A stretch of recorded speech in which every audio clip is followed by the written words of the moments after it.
ಅರೆ ಕ್ಷಮಿಸಿ, ನಿಮ್ಮ ಕಡೆ ಗಮನ ಹರಿಲಿಲ್ಲ.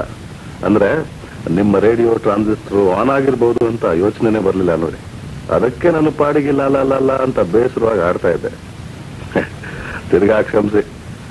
ನಾನು ಇದೆಲ್ಲ ನನ್ನ ಪರಿಚಯ ಮಾಡ್ಕೊಳ್ದೇನೆ ಮಾತಾಡ್ತಾ ಇದ್ದೀನಿ.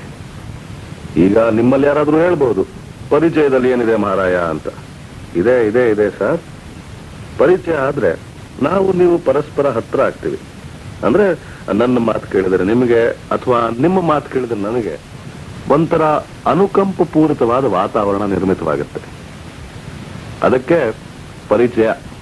ನನ್ನ ಹೆಸರು ನಾಗರಕಟ್ಟೆ ಶಂಕರ ಉರ್ಫ್ ಶಂಕರ್ ನಾಗ್ ಅಂತ. ನಮಸ್ಕಾರ.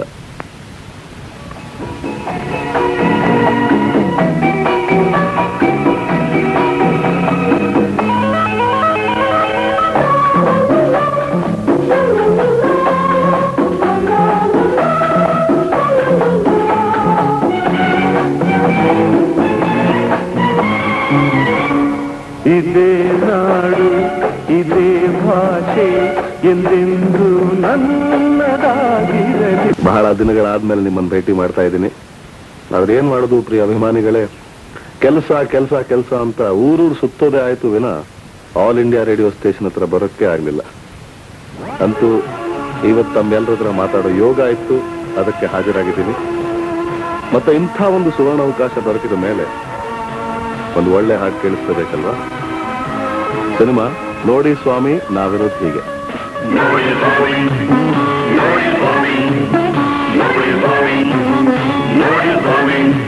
ಅರೆ ನೋಡಿ ಸ್ವಾಮಿ ನಾವಿರೋದು ಹೀಗೆ, ನೋಡಿ ಸ್ವಾಮಿ ನಾವಿರೋದು ಹೀಗೆ,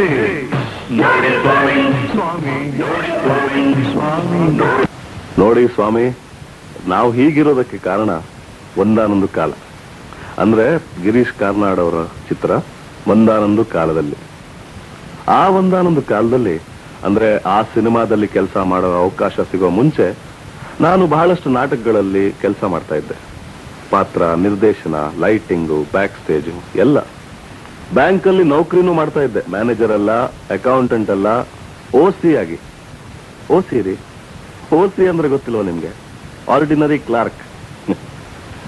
ಆ ಒಂದಾನೊಂದು ಕಾಲದಲ್ಲಿ ಸಾಯಂಕಾಲ ಬ್ಯಾಂಕ್ ನೌಕರಿ ಮುಗಿಸಿ ಒಂದು ನಾಟಕದ ರಿಹರ್ಸಲ್ ಮಾಡ್ತಿರುವಾಗ ಗಿರೀಶ್ ಕಾರ್ನಾಡ್ ಅವರು ಬಂದ್ರು, ನೋಡಿದ್ರು, ಮತ್ತೆ ಕೇಳಿದ್ರು, ಸಿನಿಮಾದಲ್ಲಿ ಪಾರ್ಟ್ ಮಾಡ್ತೀಯನೋ ಹುಡುಗ ಅಂತ. ಸಿನಿಮಾ ಅಂದ್ರೆ ಸ್ವಲ್ಪ ಭಯ ಹೆದರಿಕೆ ಇದ್ದೇ ಇತ್ತು. ಆದ್ರೂ ಧೈರ್ಯ ಮಾಡಿ, ಸಿನಿಮಾ ತಾನೇ, ಅದರಲ್ಲಿ ಏನಂತೆ, ಮಾಡೋಣ ಸರ್ ಅಂದೆ. ಚಿತ್ರೀಕರಣ ಪ್ರಾರಂಭವಾಯಿತು. ದಾಂಡೇಲಿಯ ಗಾಢವಾದ ಸುಂದರವಾದ ಅರಣ್ಯದಲ್ಲಿ. ಅದೇ ಒಂದಾನೊಂದು ಕಾಲದ ಚಿತ್ರದ ಈ ಹಾಡು.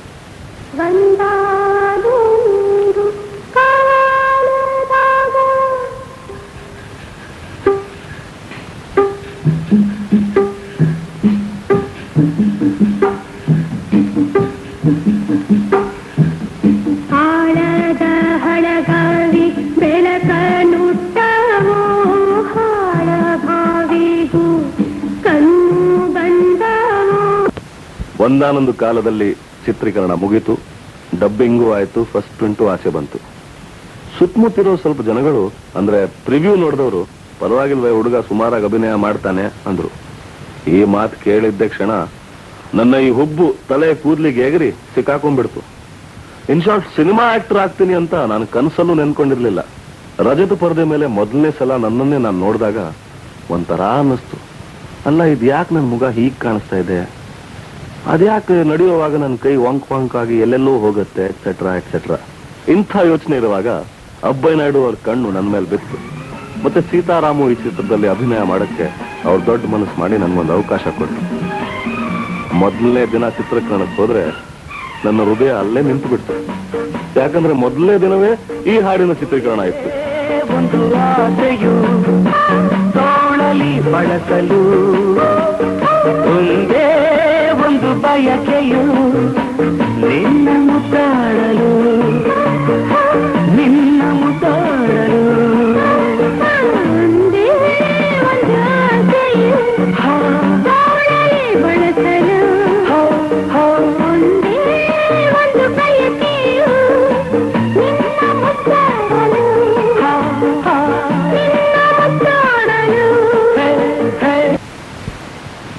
ಹಾಡಿನ ಚಿತ್ರೀಕರಣ ಮುಗಿಯುವಷ್ಟರಲ್ಲಿ ನಿಂತೋಗಿರೋ ನನ್ನ ಹೃದಯ ಆಚೆನೆ ಬಂದ್ಬಿಡ್ತು ಅಂದ್ರೆ ಅತಿಶಯೋಕ್ತಿ ಆಗ್ಲಾರ್ದು. ಯಾಕೆಂದ್ರೆ ಚಿತ್ರೀಕರಣದ ಮುಂಚೆ ನಾನು ಎಲ್ಲೂ ಸ್ಕ್ರೀನ್ ಮೇಲೆ ಹಾಡಿರ್ಲಿಲ್ಲ. ಡಾನ್ಸ್ ಅಂದ್ರೆ ಏನು ಅಂತ ಅದಕ್ಕೆ ಮುಂಚೆನೆ ಗೊತ್ತಿರ್ಲಿಲ್ಲ. ಡೈರೆಕ್ಟರ್ ಸೋಮಶೇಖರ್ ಅವರು, ಡಾನ್ಸ್ ಮಾಸ್ಟರ್ ಉಡುಪಿ ಜಯರಾಮ್ ಅವರು ಆಕ್ಷನ್ ಅಂದ್ರು, ದಿದಿತೈ ಸ್ಟೆಪ್ ಹಾಕೋ ಅಂದ್ರು. ನಾನು ಪ್ರಯತ್ನ ಮಾಡಿದೆ. ಆದ್ರೆ ಕೈ ಬರ್ಬೇಕಾದ ಜಾಗದಲ್ಲಿ ಧೀ ಬರ್ತಾ ಇತ್ತು, ಕಾಲ್ ಸರಿ ಬಿದ್ರೆ ಕೈ ಎಲ್ಲೆಲ್ಲೂ ಹೋಗ್ತಾ ಇತ್ತು. ಕೊನೆಗೆ ಸುಸ್ತಾಗಿ ಒಂದು ಮೂಲೆಯಲ್ಲಿ ಹೋಗಿ ಸಿಗರೆಟ್ ಸೇರ್ತಾ ಕೂತ್ಕೊಂಡ್ಬಿಟ್ಟೆ. ಆಗ ಆ ಚಿತ್ರದ ನಾಯಕಿ ಮಂಜುಳಾ ಬಂದ್ರು, ಧೈರ್ಯ ಕೊಟ್ರು. ಮೊದಲನೇ ಸಲ ಆಗತ್ತೆ ಬಿಡಿ, ನನ್ನ ಜೊತೆ ಎಲ್ಲ ಸ್ಟೆಪ್ ಒಂದ್ಸಲ ನೀವು ಹಾಕಿ ನೋಡಿ, ಎಲ್ಲ ಸರಿ ಹೋಗುತ್ತೆ, ಬನ್ನಿ ಅಂದ್ರು. ಅವರ ಆ ಪ್ರೋತ್ಸಾಹ, ಆ ಸಹಾಯ ನಾನು ಎಂದೂ ಮರೆಯೋ ಹಾಗಿಲ್ಲ. ಆ ಚಿತ್ರ ಬಿಡುಗಡೆ ಆದ ನಂತರ ಮಂಜುಳಾ ಅವ್ರ ಜೊತೆಲಿ ಎಷ್ಟೋ ಚಿತ್ರಗಳಲ್ಲಿ ಅಭಿನಯಿಸುವ ಅವಕಾಶ ನನಗೆ ಸಿಕ್ತು. ಆದ್ರೆ ಇವತ್ತು ದುಃಖ ಒಂದೇ, ಈ ಒಳ್ಳೆ ಕಾಲ ಜೊತೆಯಲ್ಲಿ ಕಳೆಯೋಣ ಅಂದ್ರೆ ಮಂಜುಳಾ ಅವರು ನಮ್ಮ ಜೊತೆಲಿಲ್ಲ. ದಿವಂಗತ ಮಂಜುಳಾ ಅವ್ರ ನೆನಪಿನಲ್ಲಿ ಈ ಹಾಡು.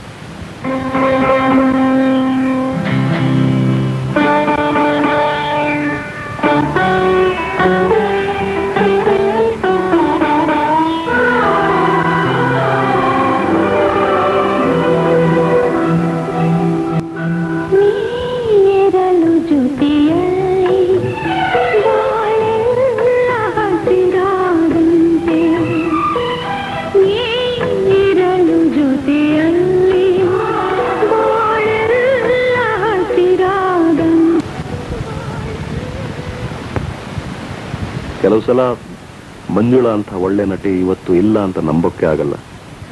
ಆದ್ರೆ ಜೀವನ ಇರೋದೇ ಹೀಗೆ ಅನ್ಸುತ್ತೆ.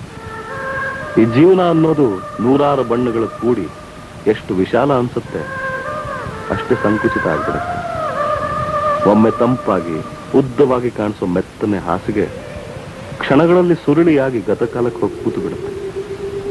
ಹೊಸ ರೂಪ, ಹೊಸ ಚೈತನ್ಯ ತಂದುಕೊಟ್ಟ ಅನುಭವಗಳು ಕೇವಲ ಒಂದು ಸುರುಳಿ ಆಗೋಯ್ತಲ್ಲ ಅಂತ ದುಃಖನೂ ಆಗತ್ತೆ. ಅದ್ರ ಜೀವನ ಮಾತ್ರ ನಡೆಯುತ್ತೆ. ದೋಣಿ ಸಾಗಲಿ, ಮುಂದೆ ಹೋಗಲಿ, ದೂರ ತೀರವು ಸೇರಲಿ.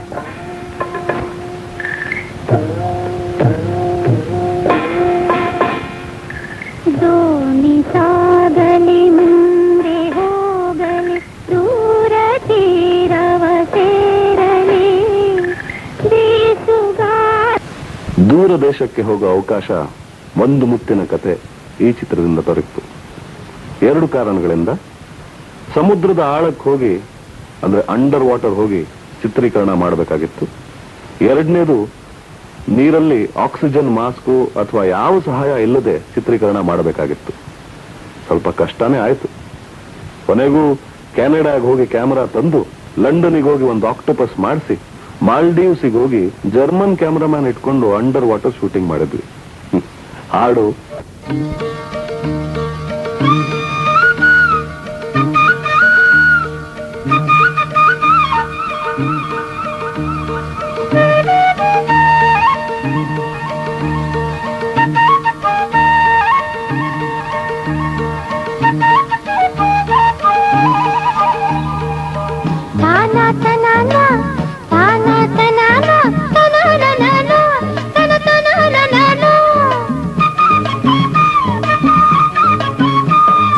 ಮುತ್ತೊಂದ ತಂದೆ ಕಡಲಾಳದಿಂದ, ಅದೇ ಅಂದ ಎಲ್ಲಿ ಕಂಡೆ ನೀನಿಲ್ಲಿ ಕಂಡ.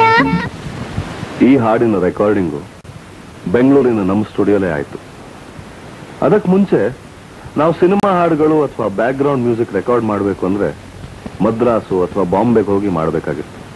ಯಾಕಂದ್ರೆ ಆ ರೆಕಾರ್ಡಿಂಗ್ ಸೌಲಭ್ಯಗಳು ನಮ್ಮ ಕರ್ನಾಟಕದಲ್ಲಿ ಇರಲಿಲ್ಲ ಅಂತ. ಅದಕ್ಕೆ ಪ್ರತಿ ಸಲ ಮದ್ರಾಸು ಅಥವಾ ಬಾಂಬೆಗೆ ಹೋಗಿ ತಿಂಗಳಾನ್ಗಟ್ಲೆ ಲೈನ್ ನಲ್ಲಿ ನಿಂತ್ಕೊಂಡು ನಮಸ್ಕಾರ ಸರ್ ಅಂತ ಮಸ್ಕಾ ಹೊಡೆದು ರೆಕಾರ್ಡಿಂಗ್ ಮಾಡಬೇಕಾಗಿತ್ತು. ಕನ್ನಡ ಚಲನಚಿತ್ರ ನಿರ್ಮಾಪಕರ ಈ ಸ್ಥಿತಿ ನೋಡಿ ಅಯ್ಯೋ ಅನ್ನಿಸ್ತು. ಅಂದ್ರೆ ಸಿನಿಮಾ ತೆಗೆಯೋದು ಕನ್ನಡದಲ್ಲಿ, ನೋಡೋ ಪ್ರೇಕ್ಷಕರು ಕನ್ನಡಿಗರು, ಮತ್ತೆ ಸಂಗೀತ ರೆಕಾರ್ಡ್ ಮಾಡೋದು ಮಾತ್ರ ಮದ್ರಾಸ್ನಲ್ಲಿ ಅಂತ ಬಹಳ ಯೋಚನೆ ಆಗ್ಬಿಟ್ಟಿತ್ತು. ಆಗ CVL ಶಾಸ್ತ್ರಿ, ಅನಂತ್ ನಾಗ್, ರಮೇಶ್ ಭಟ್, ಸೂರ್ಯರಾವ್ ಅಂತ ಸ್ನೇಹಿತರ ಹತ್ರ ಆರ್ಥಿಕ ಸಹಾಯ ಕೇಳಿಕೊಂಡು ಬೆಂಗಳೂರಿನ Karnataka film chamber of commerce ಅವರ ಬೆಂಬಲದಿಂದ ಈ ರೆಕಾರ್ಡಿಂಗ್ ಸ್ಟುಡಿಯೋ ಮುಖ್ಯಮಂತ್ರಿಗಳಾದ ರಾಮಕೃಷ್ಣ ಹೆಗಡೆ ಅವರಿಂದ ಉದ್ಘಾಟನೆ ಆಯಿತು. ಕರ್ನಾಟಕದಲ್ಲೂ ಸಿನಿಮಾ ಸಂಗೀತ ಕೂಡ ಬಾರಿಸೋ ಒಳ್ಳೊಳ್ಳೆ ಕಲಾವಿದರು ಮ್ಯೂಸಿಷಿಯನ್ಸ್ ಇದ್ದಾರೆ. ನಮ್ಮಲ್ಲೂ ಎಲ್ಲಾ ಸೌಲಭ್ಯಗಳಿವೆ ಅನ್ನೋ ಸಂಕೇತವೇ ಈ ಸ್ಟುಡಿಯೋ. ಇದೇ ಸ್ಟುಡಿಯೋನಲ್ಲಿ ರೆಕಾರ್ಡ್ ಆಗಿರೋ ಇನ್ನೊಂದು ಹಾಡು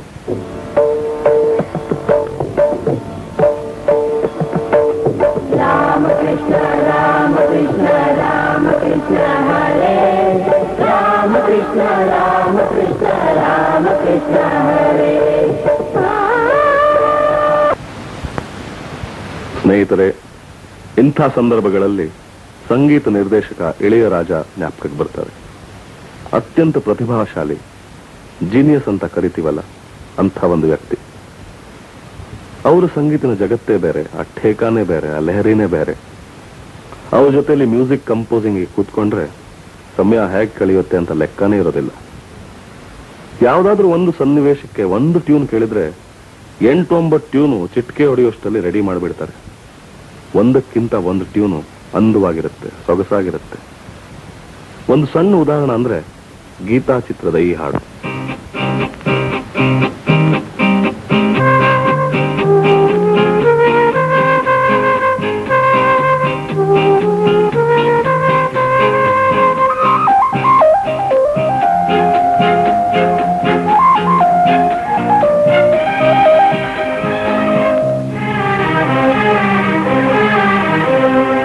ಜೊತೆಯಲಿ ಜೊತೆ ಜೊತೆಯಲಿ ಇರುವೆನು ಹೀಗೆ ಎಂದು, ಹೊಸ ಹರುಷವ ತರುವೆನು ಇಂದು ಎಂದು.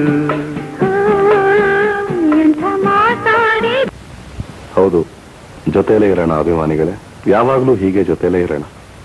ಆದ್ರೆ ಇದಕ್ಕೆ ನಿಮ್ಮ ಸಹಕಾರ, ಸಹಯೋಗ ಅತ್ಯಗತ್ಯ. ಅಂದ್ರೆ ನನ್ನ ಸಿನಿಮಾ ಬಿಡುಗಡೆ ಆದ್ಮೇಲೆ ದಯವಿಟ್ಟು ನನಗೊಂದು ಸಣ್ಣ ಪತ್ರ ಬರೀರಿ. ಅಂದ್ರೆ ಸುಮ್ಮನೆ ಉಪಚಾರಕ್ಕಲ್ಲ, ಏನಿಷ್ಟ ಆಯ್ತು ಕಿನ್ನ ಏನಿಷ್ಟ ಆಗ್ಲಿಲ್ಲ ಅಂತ ಒತ್ತು ಬರೋದು. ನನ್ನನ್ನು ದಯವಿಟ್ಟು ತಿದ್ದುಪಡಿಸ್ರಿ. ಈ ಕಾರ್ಯಕ್ರಮ ಕೇಳಿದ ನಂತರವೂ ಏನನ್ನಿಸ್ತು ಅಂತ ಒಂದು 2 ಲೈನ್ ಬರೀರಿ, ನಾನು ಧ್ವನಿಯಾಗಿರ್ತೀನಿ. ಮತ್ತೆ 28 ಕ್ರಿಸೆಂಟ್ ರಸ್ತೆ, ಬೆಂಗಳೂರು 1. ದಯವಿಟ್ಟು ಬರೀರಿ ಅಥವಾ ಬನ್ನಿ, ನನ್ನ ಬಾಗಿಲು ಸದಾ ತೆರೆದೇ ಇರುತ್ತೆ.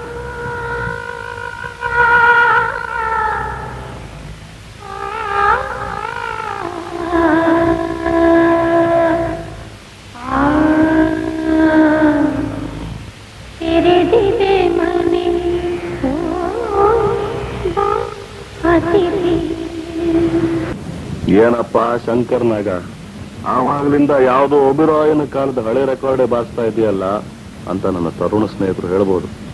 ಅದಕ್ಕೆ ನನ್ನ ಪುಟಾಣಿ ಸ್ನೇಹಿತನಾದ ರಾಷ್ಟ್ರ ಪ್ರಶಸ್ತಿ ಪಡೆದ ಮಾಸ್ಟರ್ ಮಂಜುನಾಥ್ ಮಂಜು, ನೀವೆಲ್ಲರೂ ಮೆಚ್ಚಿದ ಸ್ವಾಮಿ ಹಾಡಿರೋ ಈ ಹಾಡು. ಲವ್ ಲವ್ ಲವ್ ಅಂತ ಕಣ್ಣೀರಿಡ್ತೀರೋ, ಏನ್ ನುಡಿಯರೋ ಇದ್ಯಾಕಿಂಗಾಡ್ತೀರೋ, ಲವ್ ಲವ್ ಲವ್ ಅಂತ ಕಣ್ಣೀರಿಡ್ತೀರೋ, ಕಣ್ಣೀರಲ್ಲ